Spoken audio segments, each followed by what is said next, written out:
Omar. Ladies and gentlemen, please welcome to City Club, and I'd like to introduce Omar Dagestani, the chairman of the Board of Governors for City Club of Chicago. Good evening. Thank you so much for being here. City Club, as you know, dates back to 1903. Then as now, our tradition has been to be a nonpartisan public policy forum for the betterment of society. And looking at all of you members and guests here, I'm going to say welcome and thank you. You are a City Club of Chicago. Please give yourselves a round of applause.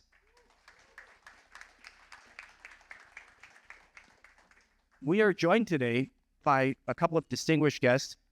First, our 43rd governor of the state of Illinois, Governor J.B. Pritzker, who, if you've opened the paper, just earned yet another credit upgrade. Congratulations, Governor. Skye Perryman, the CEO of Democracy Forward, in conversation with Dan Gibbons, our CEO and my friend.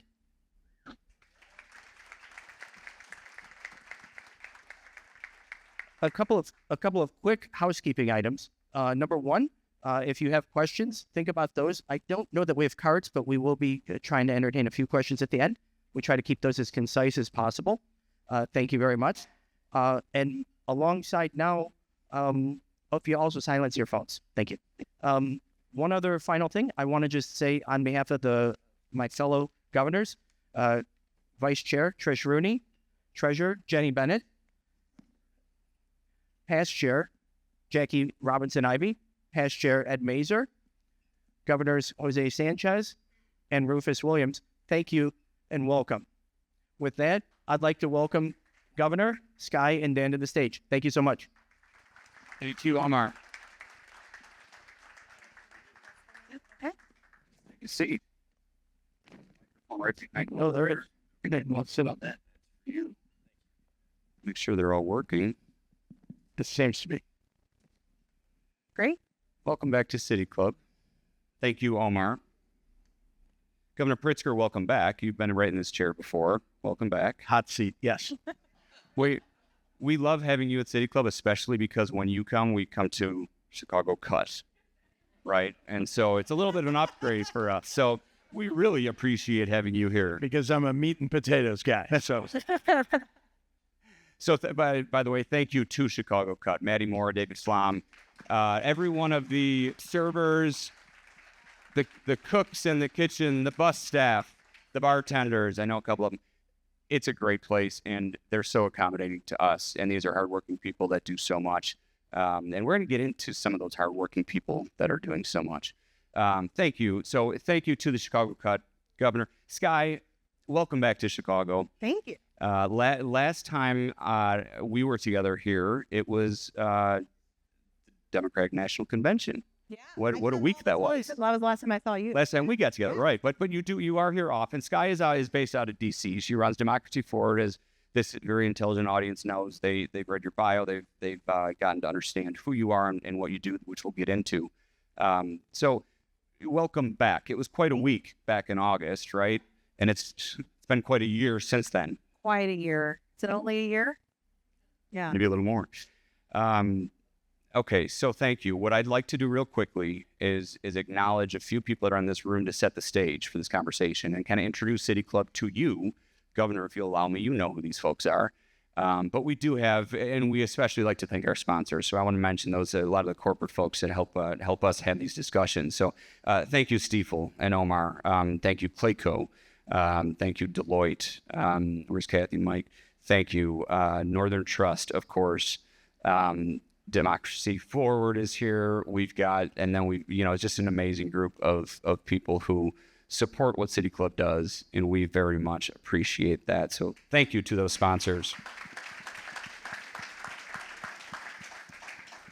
We're also joined by so many different civic leaders, and what we do, Skye, is we bring together different sectors. It's not just government and business. It's nonprofits. It's community groups. It's and leaders. Everyone here cares about the future of our city, and I can name people all day long. Thank you for naming our board members. Dr. Tom Shanley is the CEO of Lurie Children's Hospital. Michael Fosnock used to run World Business Chicago. Al Friedman is the mayor of River North. Deb Witzberg is our Inspector General for the city. John Simpson is an incredible civic leader. Where's Dwayne Deskins, a great City Club advisor. Martin Cabrera is here. Martin is one of Anya Malhan from the Ireland Funds. This is a really great, diverse group. I'm sorry, everyone deserves an acknowledgement. I just wanted to do my best and give a sampling of who's in this room. And by the way, it is a diversity of opinions also. Love that. Right? We're not partisan. We're not biased. But I can assure you that probably most of these people in the room, there's Kirk Dillard, by the way, Kirk Dillard next to Larry Huggins, chairman of the RTA. Most everyone in this room, I think pretty much everyone believes in democracy. That's good to know. Okay? And even more so than that, I think everyone in this room believes in the future of Chicago and the future of this great state of Illinois. So let's get right into it. I see Gabe Lyon from Illinois Humanities giving us a fist. So that's who's in the room, and that's what we want to get right into it. And these people love Chicago. Let's start in Chicago. You got here okay? You got here okay? Does it look like a war zone to you? I mean, As the boats go by with the tourists. No, it looks pretty darn nice out there.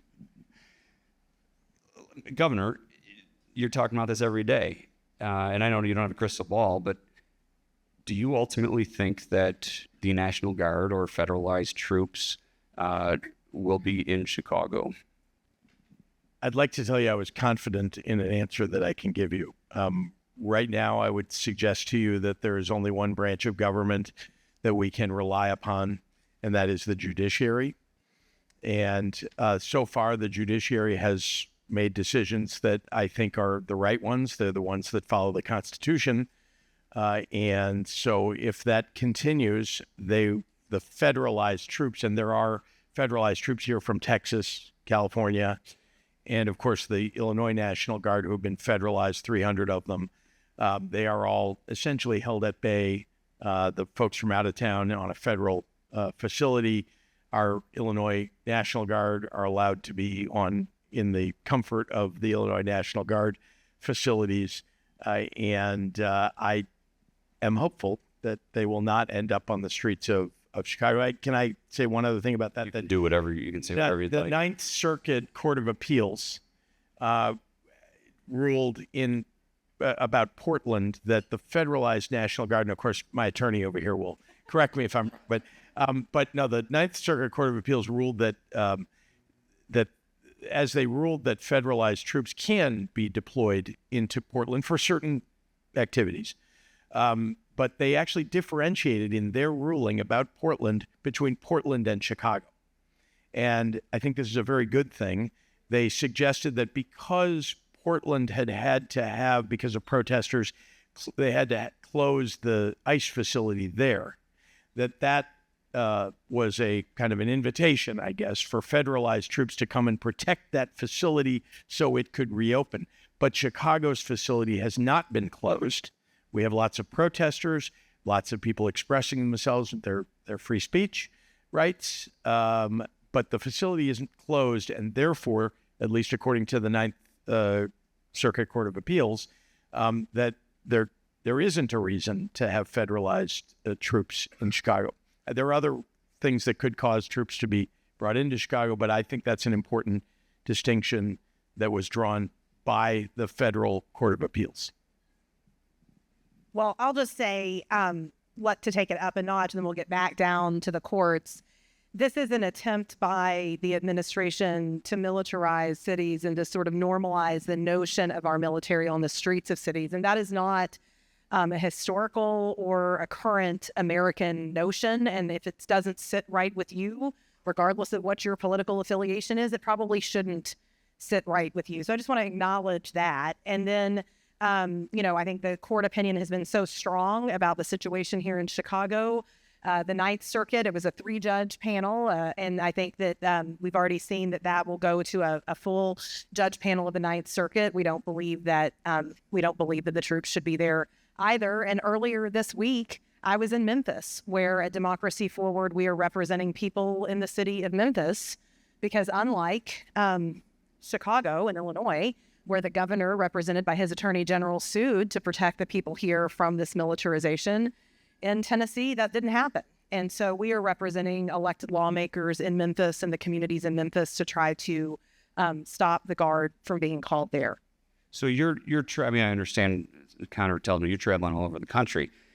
Are you representing who calls you and who needs your help? How do you determine where you go? I think you've grown a little bit in the past few months. That you've got offices in different areas. How do you determine where you focus your efforts? Because there's a lot. We want to make sure that the American people have access to the courts in this time, because as the governor said, the courts are a place. They're not the only place, but they are the place in our 3 branches of federal government right now that are protecting the rights of people more often than not. And so at Democracy Forward, we represent all of our clients free of charge. And we are representing clients across this country that need to have their rights protected from this president. So the answer, thank you.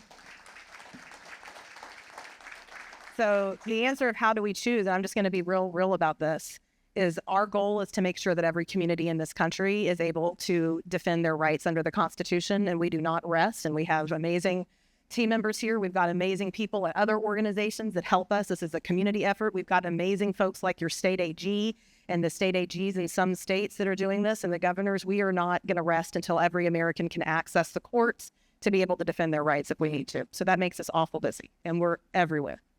And I think more specifically on the troops are, I don't know, it changes regularly, but potentially here to protect ICE agents.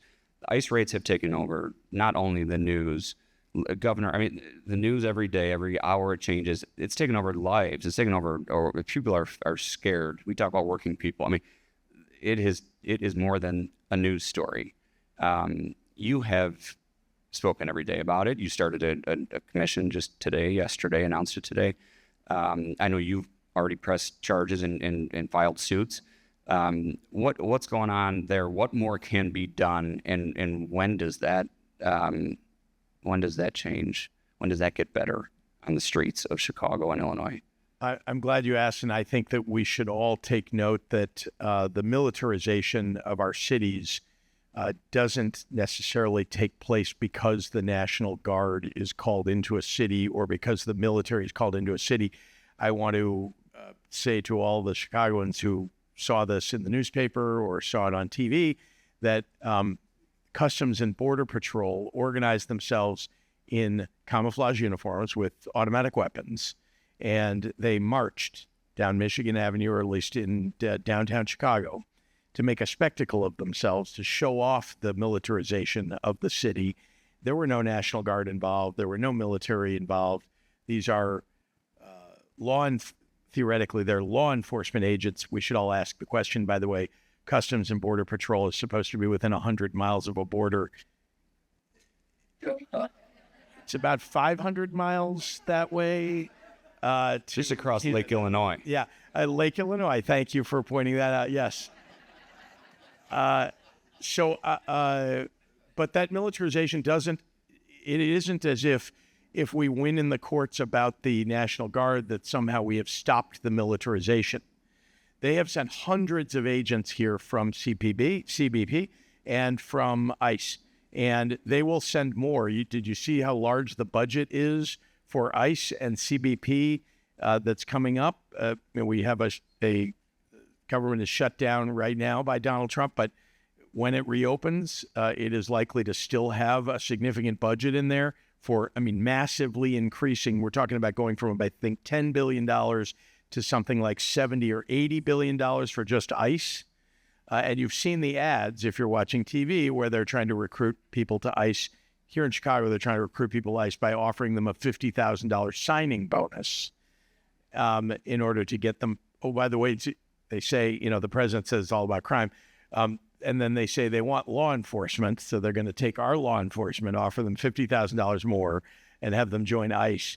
That doesn't seem good for law enforcement, if you ask me. But we have a real challenge. I think that the militarization isn't just about the military. It is happening already, and just today, for those of you who have seen it, great. If you haven't, just today, they've gone into every other community. Now they're in Lincoln Park. I know some kids at Latin and Parker schools, they had to lock down the schools and put signs up saying, essentially that they don't want law enforcement through the doors. And so this is happening whether we like it or not. And there are a number of things that we are doing, and especially what Skye is doing to hold them back. The judiciary has to hold here. A lot of lawsuits do not have to do with the National Guard. A lot of lawsuits have to do with ICE and their behavior, and CBP and their behavior, and they've been brought privately. Indeed, that's a lot of what Skye helps to do. And I thank God that there are people who are willing to fund organizations like her organization and others that are doing this work, because it isn't just the attorneys general. It is, and the states. It is also what gets done by private individuals willing to stand up and speak out and hire an attorney and go to court. Just to dovetail, the abuse of ICE is another place where the president is trying to normalize terror and fear and intimidation. It is unconscionable. It shocks the conscience. We hear this all the time. It shocks the conscience of people across this country, regardless of what their views are about particular immigration policies. At Democracy Forward, we are having to represent religious communities, including white evangelical denominations, as well as denominations across and religions across the spectrum, to keep ICE out of houses of worship. Because the law enforcement activity is preventing, not, by the way, just people that are being targeted by ICE, but also everyone that wants to exist in communal worship from being able to do so because of the threats. And it's that same policy that is also the policy, was one of the first things the administration did, that's where ICE is coming into the schools and hospitals and churches.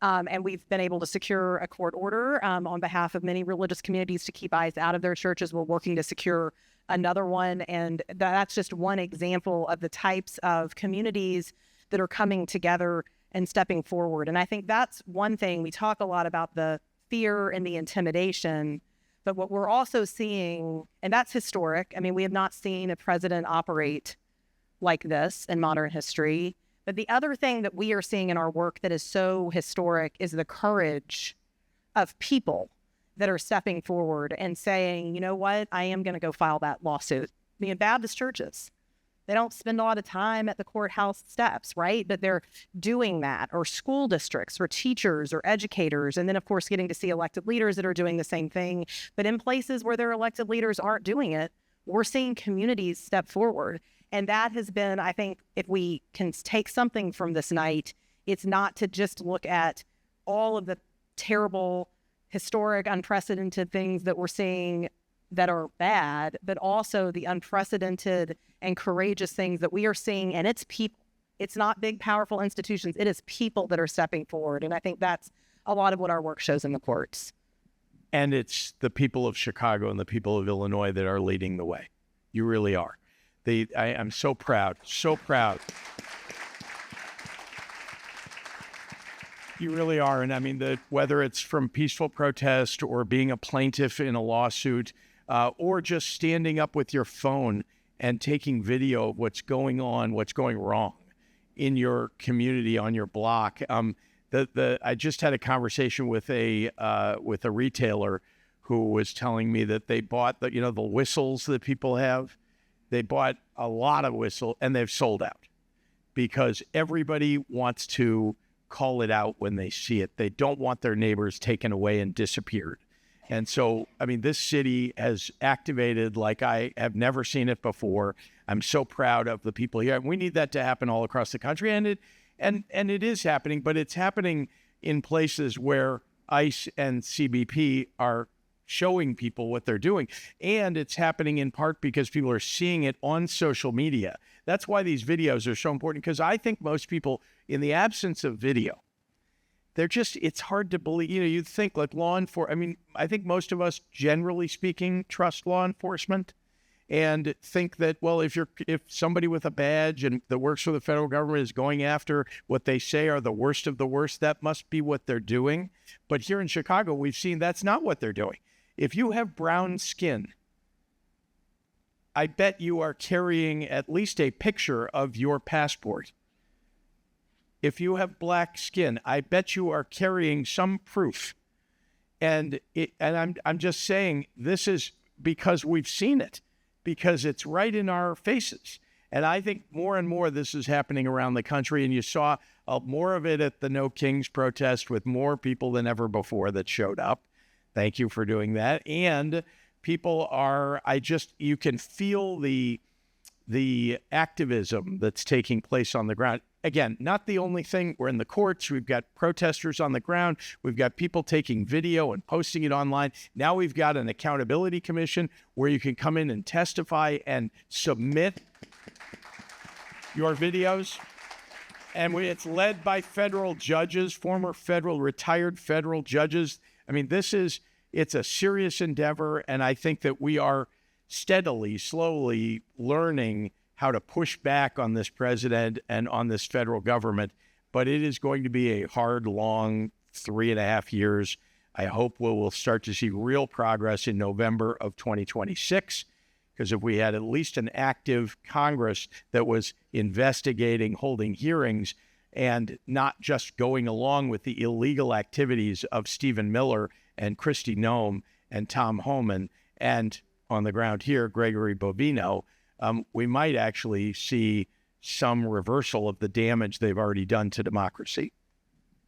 So democracy, let's just talk about democracy for a second. I feel like democracy has almost been politicized. When did democracy become a Republican or Democratic principle? It became politicized when the president of the United States started breaking the law. And the Congress went along. And now I think all of us are seeing that rights are being taken away. Oh, by the way, the Bill of Rights, the first, fourth, fifth, and 10th Amendments, maybe you'll find another one to mention, but, first, fourth, fifth, and 10th Amendments are the ones, at least, from my law school training, are actually under attack by this administration. And I've never seen this before in my entire life. And it is going, because the Congress is unwilling to do anything now, because they're all just lackeys for the president, it's got to be the courts that step in, and all of us reminding the rest of the public that this is not normal and that we should not accept this. I think there's just also an opportunity in this moment, because before this president, democracy was not a politicized issue. There were certain policies that could be politicized or things that people disagreed on, but the right to stand up and say what you think was not something that, presidents and members of Congress that were allied with the presidents tried to come after, except for some very dark moments of our history that everyone on both sides of the aisle have sort of said were those moments, right? And so there is this moment with this great overreach where what we're seeing in our work is people who might not be on the same side of a lot of issues actually finding common cause. I mean, we're representing people on cases where we have businesses and unions and folks that used to fight, with each other, all pushing back on the same thing. And so I think that there is an opportunity in this moment for the people to take back what it means to be in a democracy, to rebuild that democracy, and to call out this sort of highly politicized, highly partisan, very far right activity that we're seeing that doesn't represent the vast majority of people in this country. Well, let me ask then, it is we the people, right? I mean, it is the government of the people. So President Trump was president. We saw what he was able to do, and then we had a 4-year hiatus. More than half of the country voted for that president kind of knowing what was coming. Is that democracy? Is that what the people want? Yeah, maybe it's not here in this city for the most part, because we're blue, or we're Democrats, or we're city folk. But yeah, did half of the country ask for this? So I'll say this and then let the governor answer. And I am from a deep red place. I'm from Waco, Texas. It wasn't always deep red. It was sort of some shade of red. Now it is deep red because of off-cycle redistricting from a long time ago. So I'll just say this. The vast majority of the people in this country are not as divided as it seems. In this last election in Missouri voters passed a ballot initiative that protected reproductive health care, which was seen as a politicized issue. More voters in Florida voted for reproductive health care than voted for Ron DeSantis or Donald Trump. And we can say the same thing when we look at ballot initiatives around universal health care or wages or other things. In the last election, you had something, Project 2025. Our team at Democracy Forward did a lot of work to publicize what that was. That was such a political hot potato among conservatives, let alone among liberals and progressives, that the president himself and his associates acted like they didn't know who these people were. Like he'd never met Russ Vought or all of the people, Stephen Miller, or all of the people who are now running his administration, because they knew how unpopular and harmful this was with people. So I think we've got a lot of work to do in our democracy, but I do dispute the premise that the vast majority of the people in this country are as polarized as the president would want, and the president's movement would want them to seem. And I think that's part of what he is doing, is trying to manipulate a situation to act like he has more power than he does. And we're seeing that here in Chicago, where you're seeing your neighbors speak out about what is happening that's shocking their conscience, regardless of what their party is. And we're seeing that across the country. So that's sort of my answer, is I don't think he leveled with the American people. And had he done so, they would not have voted for what they're seeing now. I don't think most of the people who voted for Donald Trump voted for authoritarianism. That's not what they thought they were voting for. They thought they were voting for lower prices. They thought they were voting for a better job, better economy. They thought they were voting for something else, but not. And they thought there would be deportations. They did not think it would be where anybody whose skin is not lily white is getting stopped and asked for proof of citizenship. That I do not believe that people who voted for Donald Trump thought that was what he had in mind. You are now seeing, not again talking politics for a second, but you're now seeing his popularity is literally at the lowest level that a president has had at this point in their presidency. I think they said ever, or at least since polling started.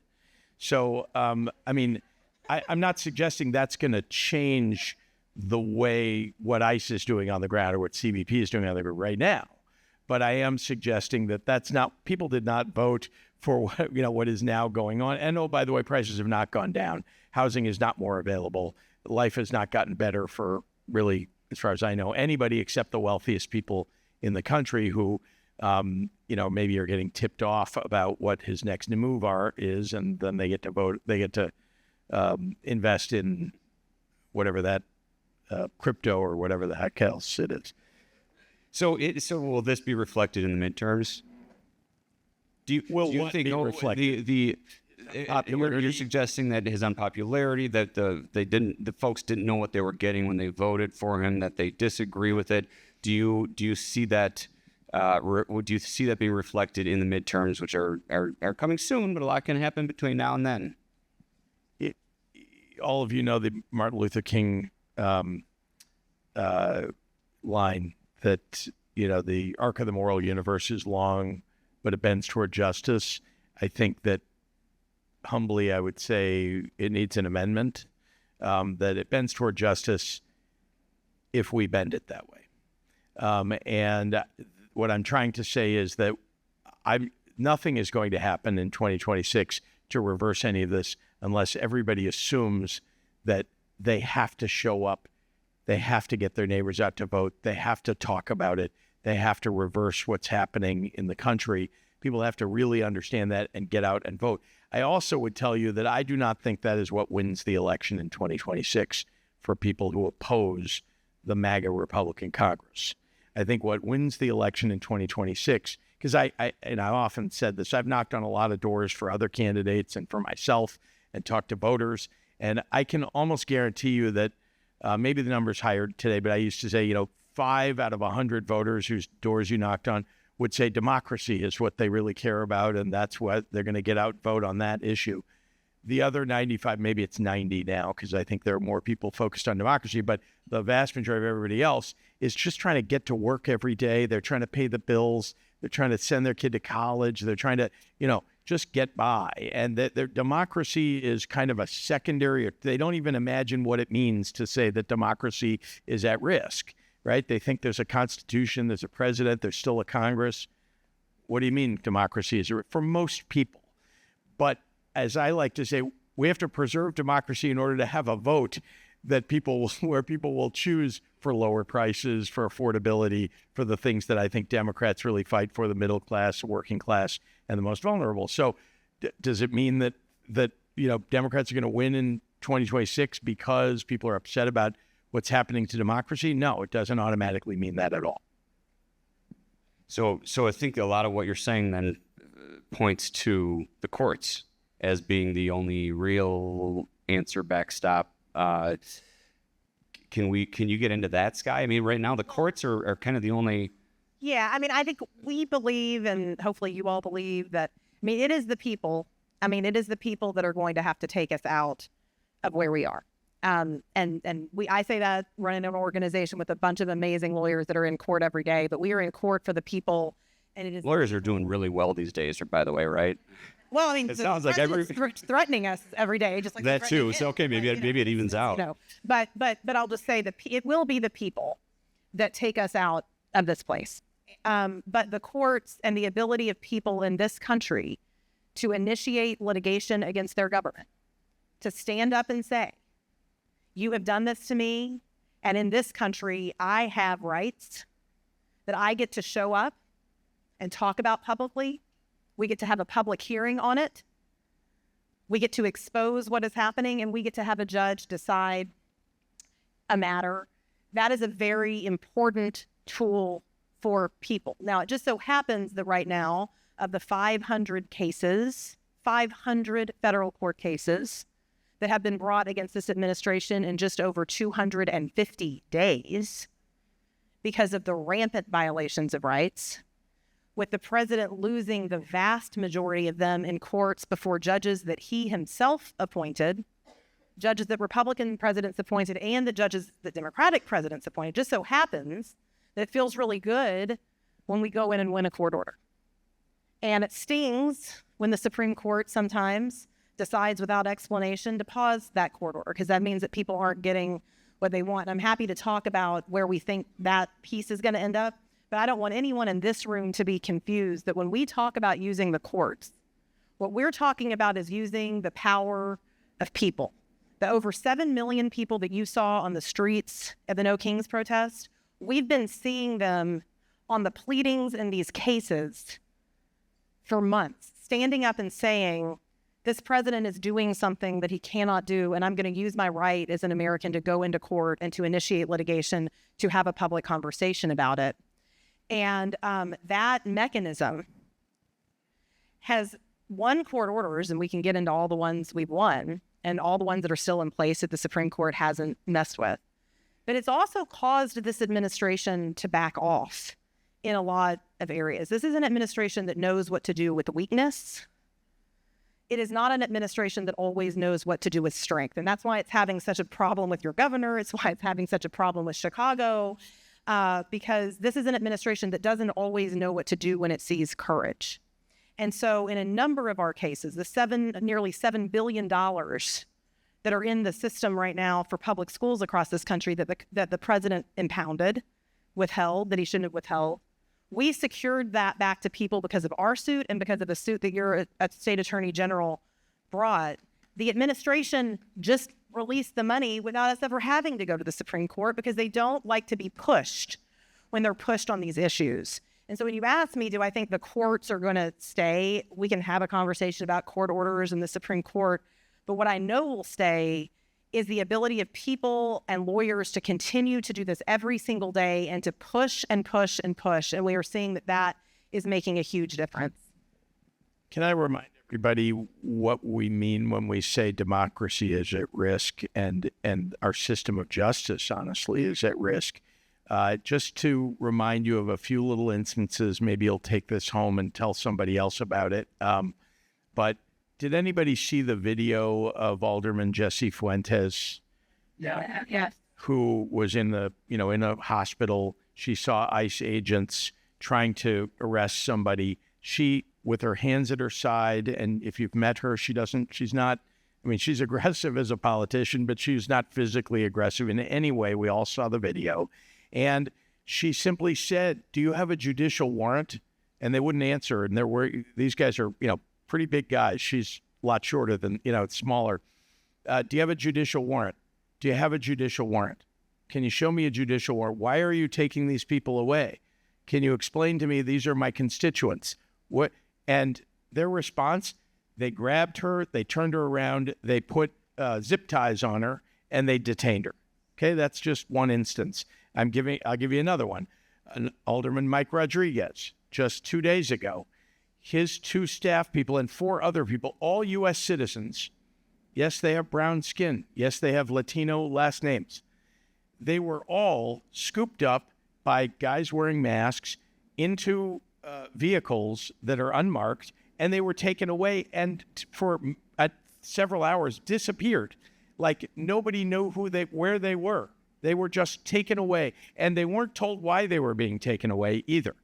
And it took several hours before somebody was able to prove that they were U.S. citizens. And then they were released. By the way, not brought back to where they were, which is also what they do. They take you away somewhere, and then they don't want you to return where you were because you'll tell somebody who's waiting for you there. So they want to make it even more difficult. But my point is this the country that any of us grew up in or think is a constitutional republic that we want to live in? This is not the way things are supposed to operate. They are violating the law. And you know the problem? There's no one above them who's holding them accountable. We at the state level can't because they have limited federal immunity, but they have federal immunity. Their supervisors are not holding them accountable. Bovino is not doing it. He's telling them to do these things.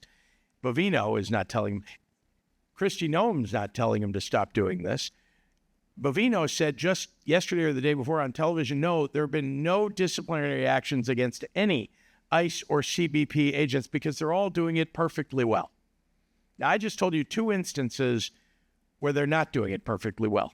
And I can tell you stories about people you've seen videos, people getting tackled, U.S. citizens. How about the woman who came out of the Waukegan City Hall after, I think, paying a parking ticket? She's Latino. She walked to her car. She's a U.S. citizen, I might add. She walked to her car, tried to get into her car. They stopped her. They asked her some questions, and they arrested her. I mean, she didn't resist, nothing. She said nothing offensive, illegal in any way, no probable cause. They literally grabbed her and put her in the back of a car. Now, so go tell those stories to people who are telling you like, well, maybe they're grabbing the worst of the worst. That is not what they're doing. And there are much worse stories of people being held for much longer. But I'm just telling you, like, the ones that you can go look up on Twitter or on some other social media so that you can prove to your friends and neighbors and others, because there's a video. These are people we know. Some of them people I know. This happened at Humboldt Park Health, at his hospital. And I think the reason the Accountability Commission, we were so happy to see that just started, is going to be so important, very important in the long term, because there will be a reckoning in the long term. But in the short term, and we're going to be launching this initiative at Democracy Forward with some other lawyers, there can be, in some instances, personal liability for these individuals that are doing this. And so that's going to be the next, we see around corners at Democracy Forward. And that is going to be the next piece of this strategy is it is not okay. We can sue the government, but there is going to be, and there should be, and the law provides for individual liability in many instances with how people are being treated. And so you're going to start seeing that being pursued through the courts as well. And these accountability, tapes and documentation and people documenting what is happening, talking about what is happening, that is going to be really critical. So some of these folks you're talking about, they're standing up. You're standing up on a Courage is contagious. That's a real No, it's leadership thing. courage. I mean, I went to see Democracy Forward back in, was about January, maybe? Yeah. And you know, it was a room full of people. I bet that room would be about 10 times the size now if you gather that same group. But courage is contagious. When people see that you can stand up and speak out, and I mean, and I want people to understand, like, I'm getting threatened by the President of the United States. He says he wants to jail me. Stephen Miller and the Department of Justice yesterday said that because we have an accountability commission, that somehow they're going to have probable cause to arrest me, that they're going to investigate me. Why? I mean, I still, like, literally there's no law that says that. And I don't have any immunity. I'm just not breaking the law. Guess what? And so, But neither were so many of these other people who have been arrested. right. But that's sort of the point. I mean, and the president, but just one other thing, Stephen Miller and one of the also right-wing Fox News hosts just yesterday said maybe what the president should do is just blanket pardon everybody who works for ICE and CBP. I mean, do you think people voted for that in the last election? I don't think so. And so this is, our democracy is being siphoned away every single day. Are you scared? You don't have to do this. You don't have to, neither of you have to do this. You have children, you have families. Why are you doing this? I mean, I assume there are death threats. We've seen what happened. We saw what happened at Charlie Kirk. We saw what happened in Minnesota. We saw what happened. It's too much. You can't. Why are you doing this? Well, I mean, I believe the cost of inaction in this moment is far, far greater than the cost of acting. So I'm not saying that it is something that we're not concerned about.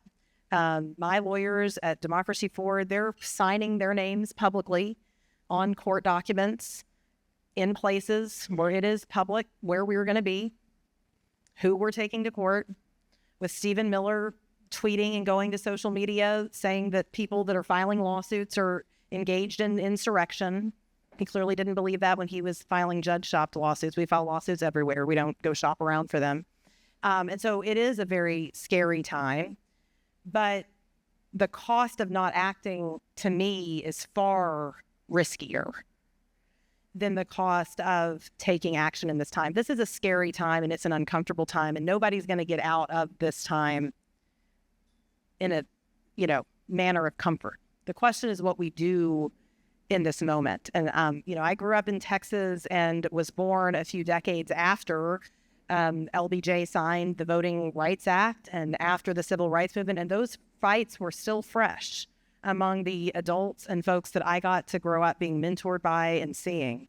And if there was one lesson from that time, it was that there is the only way out is through, and you move forward. And yes, there may be some risk, but what is the risk if we don't?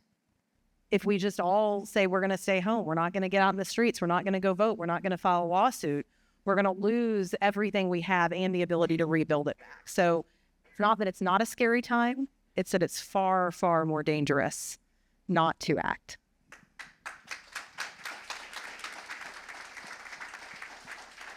How about you, Governor? I spent 10 years working with Holocaust survivors to build the Illinois Holocaust Museum. Listen to them. And for those of you who, maybe another way of saying what Skye just said is that maybe you all know the Martin Niemöller poem, First they came for the communists. I wasn't a communist, so I said nothing. Then they came for the socialists. I wasn't a socialist, so I said nothing. Then they came for the trade unionists.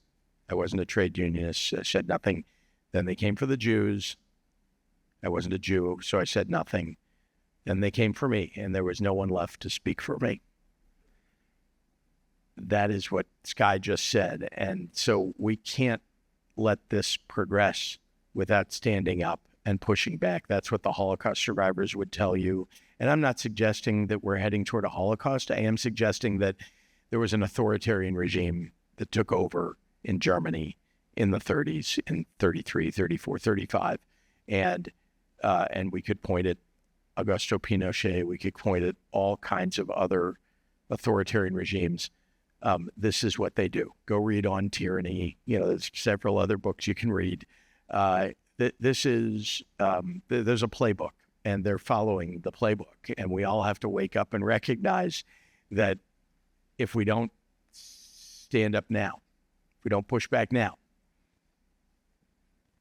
we won't have the opportunity to push back. And it's a we, and we're all in this room. This is a very intelligent audience, engaged. We don't have much time, but do we have any questions? If you have, I have a few more, but if you have a question, I'm going to just hand you a microphone, and please keep it very quick, so maybe we can get to a couple of them. I saw it. Where did you see Governor? Okay, right over here, Mrs. Kelly. Please introduce yourself if you could. Hi, I'm Maureen Kelly. Governor, I think yesterday you said that you think the militarization of cities is part of the Trump effort to squash the election at the midterms and seize voting equipment. Skye, if that were, and I'm afraid you're very spot on with that. Skye, if that were to happen, what can be done legally? Well, part of what's being done legally is what we're doing now. So it's the reason when people say, it's like some people think, I think that there's like one case that's going to go out and save this country. That's not true. It's going to take everything. And so we've already filed a lawsuit to keep the federal government from bridging personal data on individual voters together, as they should not be able to do.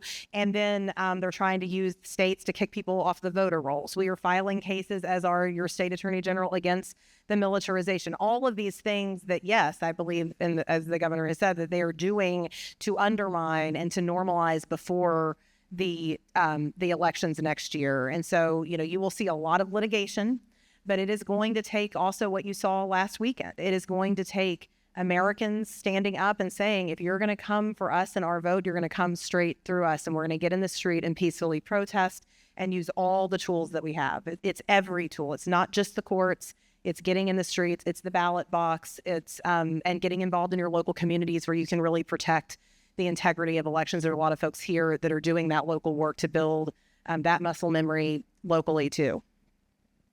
As I'm making my way over here, could you repeat what you said that you say often? How do we get through this? I just think it's worth repeating. I say, the only way out of this is through it. And that courage is the new currency. I mean, it's also contagious. But the only way you're going to get out of this place is to go through it. Yeah. And what you have to do to get through it is to have that courage. That's the new currency. Hi, Governor. Lydia Murray. So my afternoon was my pastor texting me that they were doing a instant carpool for the high school students at Lincoln Park High School for anybody that wanted to go. And I was debating, I have the governor's thing tonight. Should I be a part of the carpool? There were so many people that signed up for the carpool. I got to be here. So instant, exactly what you're talking about, instant family supporting the folks with ice outside. So two quick questions. One, give me odds on the Supreme Court ruling in our favor. When it goes, it's going to go up to the Supreme Court. Give me the odds. What do you think is going to happen? And two, tell me your thoughts on the grand ballroom. It might come in handy. Do you want to? I'm going to let Skye talk about the Supreme Court because she has a better sense of it. Just really quick on the Supreme Court. The Supreme Court should uphold what the courts have already done here. There is no basis for this. It is not normal. Unfortunately, this Supreme Court is a Supreme Court that many people are questioning. What are they going to do? How are they going to do it? We have seen in a number of instances, and I just will say this, there are a number of instances where the court has rubber stamped what the administration has done on its shadow docket. We have not seen yet on the merits docket, right, on the where the full case goes up to the court. We've not yet seen what this court is going to do. They should do the right thing. But the main thing is, if they don't, and this is something I think we all have to just work this muscle memory. If they don't, the answer the next day is no different than if they did, right? Because if they uphold the court orders that we want them to uphold, there's just going to be, with this president, another flagrant violation of the rights of people in this community, and there is going to be the next thing that we have to push for. And so, so that's what I say. I don't do a crystal ball. I do think the judiciary, the district court judges, the judiciaries are holding. Not all of these cases even go to the Supreme Court. We don't know what happens when it gets there. But the thing for all of us to know as individual people trying to get out of this, trying to move through this, is the next day after the Supreme Court does whatever it does, you're going to hopefully be doing the same thing that you're doing now, which is everything you can to push back on this authoritarian movement that we're seeing. I'll take the easier part, the ballroom. I think it's a metaphor for the Trump administration writ large, right? My wife was on the White House Preservation Committee just before Trump took office, and she put out a statement yesterday about it. And I'm not going to parrot her statement, but it was spot on. But the metaphor is that there are rules, there are laws. This is a historic building, and you have to follow a whole bunch of procedures and go through committees to get to a point where you would take down an outside wall. I mean, I think we all know this about landmarks in Chicago. And there have been lots of little renovations inside the White House over years. And those, by the way, do also go through committees. But, the claim on Fox News, well, Obama put a basketball court in. No, there was a tennis court inside the White House, and he put a basketball net on the tennis court. That was it. But they ignored all the rules. They tore down, they went ahead and tore it down. You can't replace it. I mean, we could rebuild it, but you can't put it back. It's now torn down. Maybe the next president will put something there that should be there. But I'm just saying, this is what they're doing, and it doesn't matter. I mean, that it's privately paid for. It's a public building. That is the people's house. That's what my wife wrote yesterday. It's the people's house. This is not for Donald Trump's personal pleasure. And if he's uncomfortable, the room isn't big enough, that it's not up to him to make the decision. This is for all time, for the United States, for the leadership of the United States, whoever the future presidents are, and not just for Donald Trump and his pleasure. Okay, if we can do this quick, we have two more here and one back there. Okay, so we'll do this. Yep, appreciate it. Good evening, Governor. Thank you, Skye. Appreciate the remarks. I'm Travis Harrell with Ferrari Candy Company. And so the governor mentioned, the importance of voting and democracy being on the line, which I agree with wholeheartedly. But right, we can't ignore this conversation of redistricting. And in fact, Illinois is on the front lines of it. What does that mean? What does that look like for us in terms of the redistricting conversation? And then what is the strategy and the outlook? Is the voters right? Are they also under attack? If you could speak to that, I appreciate it. Sure. By the way, Ferrari Candy Company has been expanding in the state of Illinois. Thank you very much. I promise it's not just because of sales to me personally. No, very proud to have you all as corporate citizens here. Yeah. Great supporters of City Club, I'm going to add. We appreciate that too. Awesome. Redistricting. So I've never seen anything like this. There's redistricting, there's a census that takes place. I'm sure everybody knows the process. I'm just going to say a census takes place every 10 years ending in 0. Then the year after in each state, based on the census, there is a redistricting that takes place. It is a political redistricting. The Supreme Court affirmed that, whether we like that decision, but they decided that, you can draw a map that's political. Okay. Some states have chosen to have independent commissions. By the way, those are almost, I think, entirely Democratic states, several, New York, California. I don't remember who the other ones are, but no Republican states as far as I recall.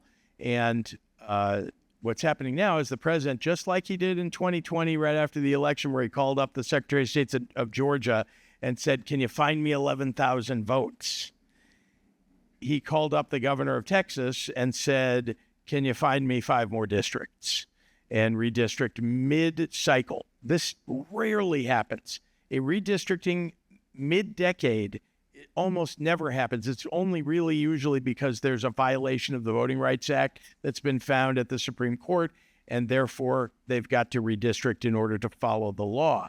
This is the opposite. They're actually breaching the Voting Rights Act in Texas in hopes, by the way, that the Supreme Court will rule against the Voting Rights Act. They have a case that they're going to come out with a decision about soon. So stealing 5 out of Texas, going to Missouri, going to Indiana, going to North Carolina, and so on. This has never happened before.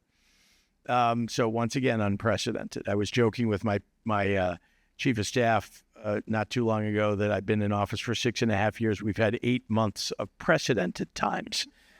Everything else has been unprecedented. So what should Illinois do? We've had people come talk to us about, let's try to pair the states, right? I mean, Missouri, maybe Maryland. If Missouri does it, maybe Maryland should do it. If Indiana does it, maybe Illinois should do it. Because nobody, I mean, on our side, nobody thinks that mid-cycle redistricting is proper. But if they're doing it and it's going to be legal, then apparently we're going to have to think about responding. And California, thank God, and I've supported it, California is doing it not because they want to, but because Texas did it, and they're the place that can possibly come up with 5 more districts to challenge what Texas has done. So far, Indiana has pushed back. The Republicans in Indiana have pushed back and said, we don't want to redistrict.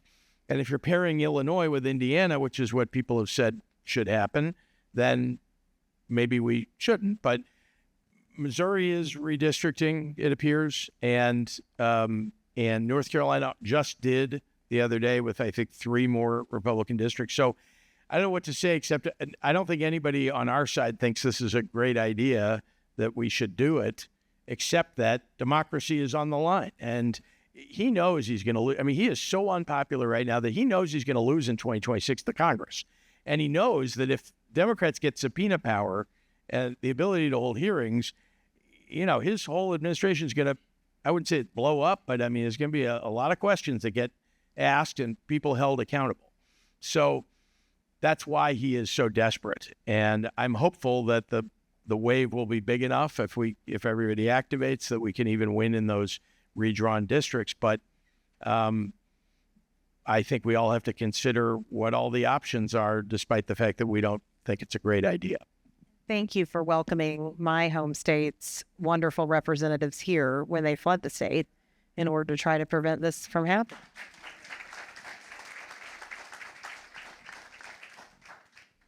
There's one. It's my dad. I thought it was Betty Lou Salzman. It's my dad. This is not preferential treatment. Dad, introduce yourself. All right. How interesting. Tom Gibbons here.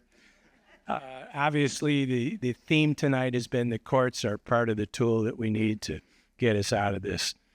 There have been many lies in the courts. There always have been lies in the courts. But many of these have come out of lawyers. Who is keeping track of these lawyers, and how will they become accountable for these lies that are very obvious?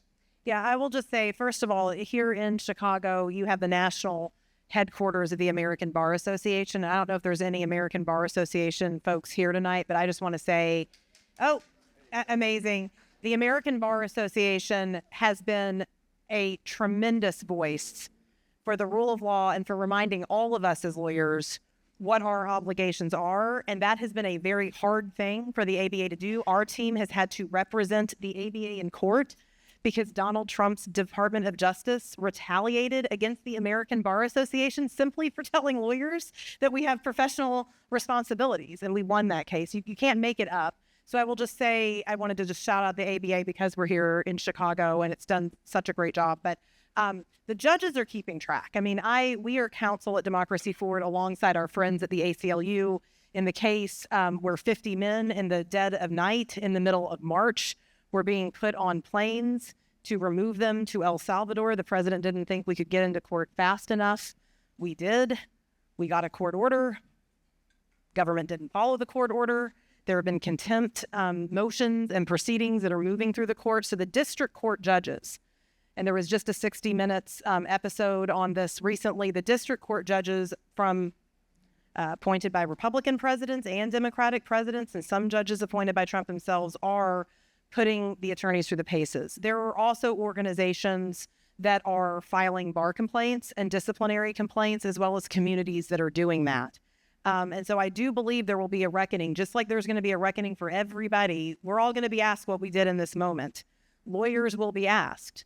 And violations of professional responsibility are really serious. But the courts have, I mean, it has been substantial to see how many courts are calling the government attorneys in and putting them through the paces. And we really should be, I think, grateful for and supporting the district court judges who are also being threatened as they do that. In the ICE case here, the judge has, in her recent rulings, said, I don't trust the testimony and the work of the lawyers in this case. So she demanded a whole bunch of things, but including that everybody has to wear their body cam and that they must preserve all the evidence of the body cam. I mean, this is all because they're lying in court, and she is essentially insisting that I'm not going to put up with it. Now, they haven't gone to the point of sanctioning lawyers yet, but I'm just saying we have seen judges write opinions or say from the bench, yeah, I don't believe what you're saying. This is not, so far what you've said is not true. Now, that's helping the other side because judges are calling it out, and the result is a positive for us. So, but it is shocking to me. I mean, we are talking about the president's lawyers. We are talking about the federal government's lawyers who are going into court and lying.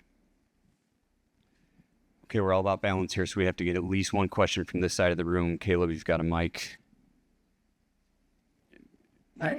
Introduce. Oh, geez.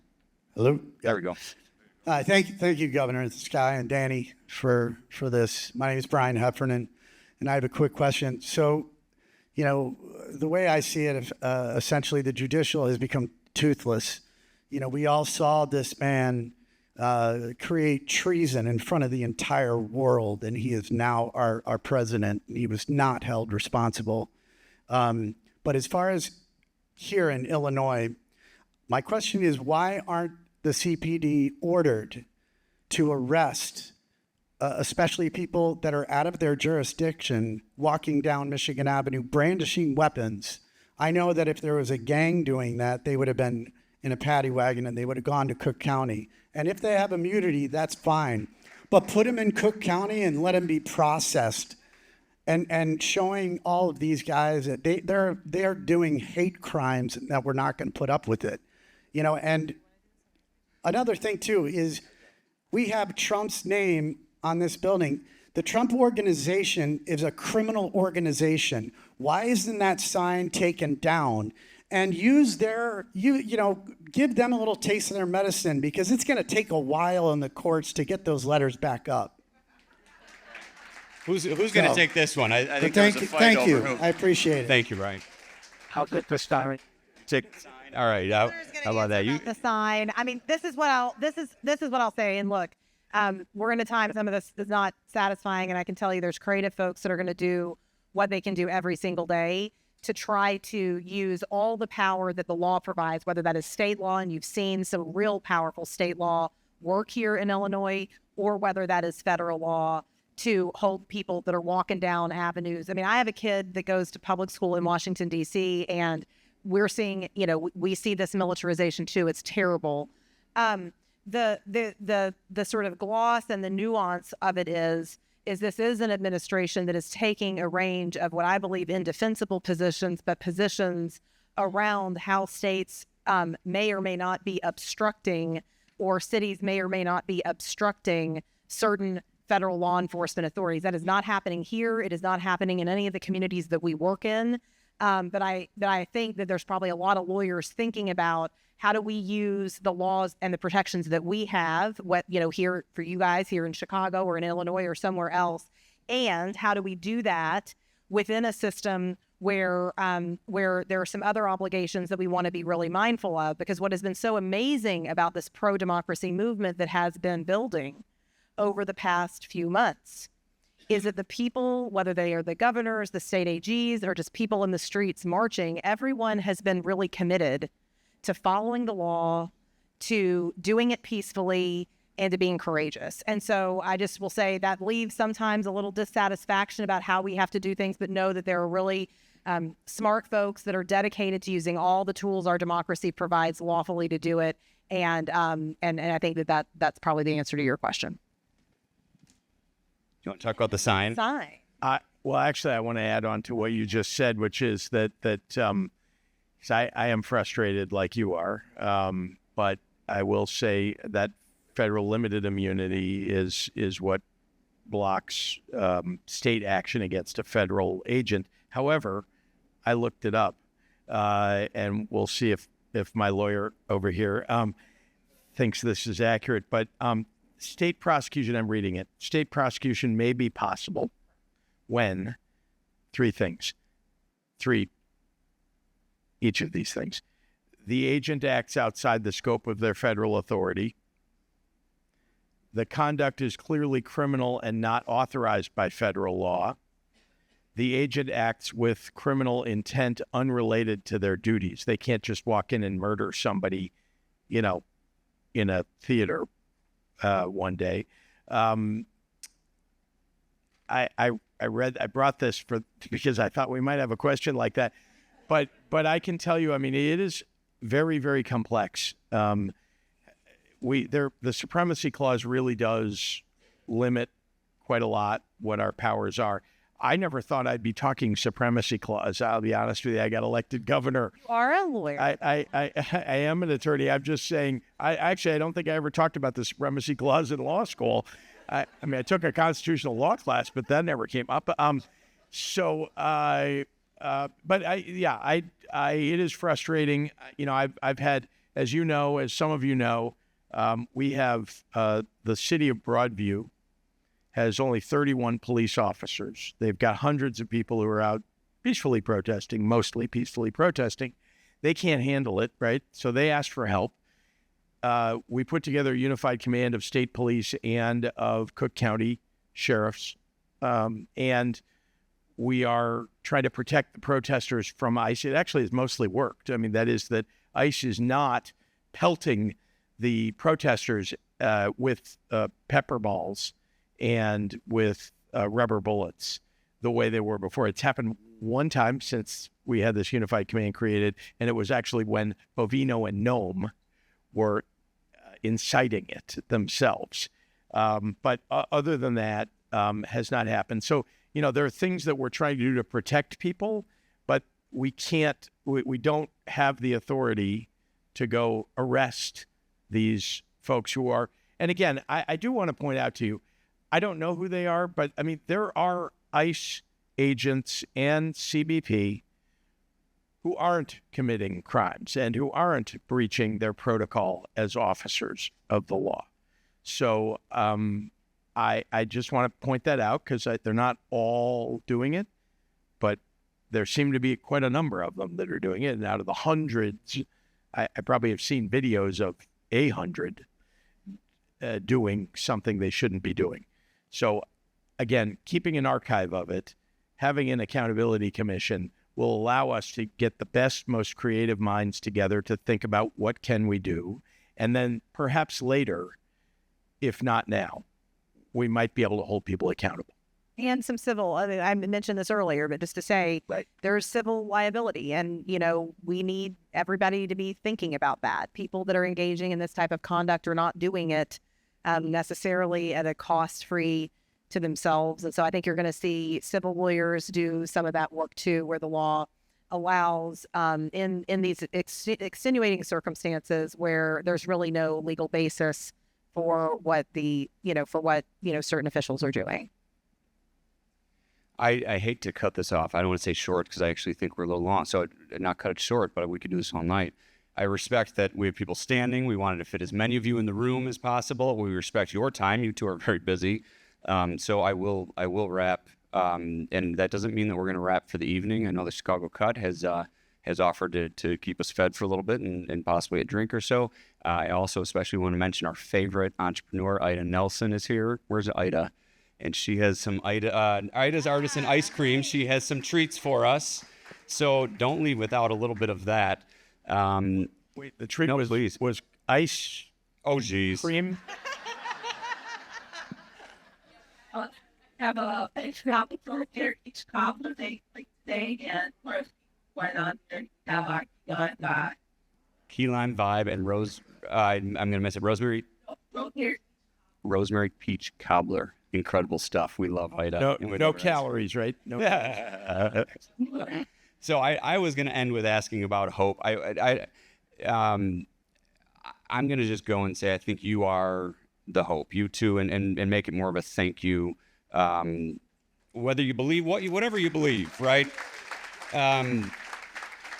You can have differences in opinions. You can have different views. You can vote differently, but it's clear that you're standing up from what I believe for the right thing and following the law of the land that we are all, that we all fall under in these United States. So I'm going to end with that unless anyone has a closing comment and just say thank you, Governor Pritzker. Thank you, Skye Perryman. It's been an incredible conversation, and will you come back, I guess, is my last question.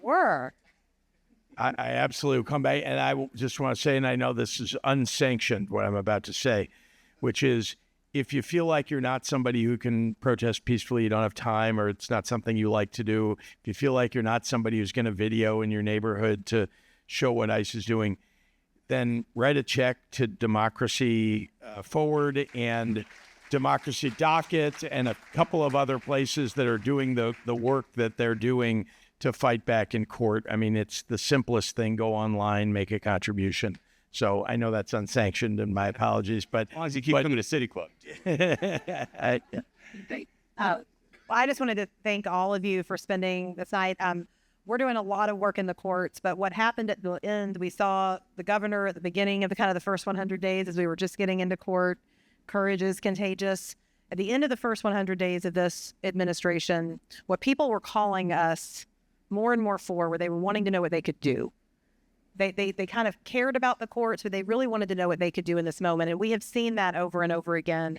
And one of the things that we are encouraging is gatherings just like this. It doesn't always have to be at Chicago Cut. It's great that you can do it in your own home. You don't have to be at a fancy restaurant. Community is going to be so important because what autocratic actors do, and it is this known playbook that the governor mentioned, is they want you to feel alone. They want you to believe that you have no power, and they want you to lose hope. And the way we can resist that is to resist isolation and to come together and to be in community. So thank you. It's really an honor to get to be here in this community tonight. Thank you for welcoming me. But please, if you take something away, go home and gather some folks and just be in community and refuse to be alone, and we can find hope together. Thanks. Thank you, Governor.